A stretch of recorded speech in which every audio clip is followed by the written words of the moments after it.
আপনারা জানেন আমার সিনিয়র চাচা তিনি আমাদের এই ভোট কেন্দ্রে এসেছে, আমরা তার কাছ থেকে জানবো। কারণ সেই 1990 সাল থেকে আমার এই কাকা ধানের শীষের নির্বাচন করে আসছে এবং ছাত্র রাজনীতি করে আসছে। আমরা সেই কাকার কাছ থেকে, শামীম কাকার কাছ থেকে কিছু জানতে চাই। আজকের এই পরিবেশের নির্বাচন সম্বন্ধে কিছু বলেন। আমি আসলে আনন্দিত। দীর্ঘ 18 বছর পরে তত্ত্বাবধায়ক সরকারের অধীনে এত সুন্দর পরিবেশে একটা নির্বাচন অনুষ্ঠিত হয়েছে।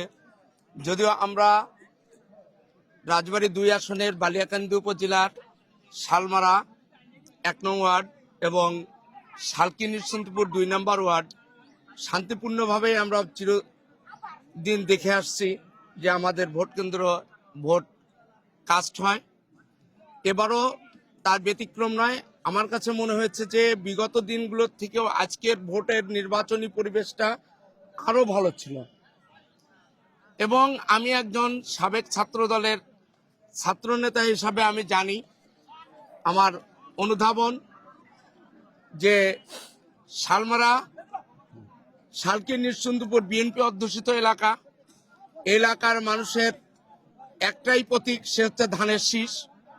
এবং আজকের যে নির্বাচনী পরিবেশ আমরা দেখেছি, আমরা আশাবাদী আমাদের এখানে 75% ভোট কাস্ট হয়েছে এবং আমরা আশাবাদী যে 95% ভোট ধানের শীষ পাবে।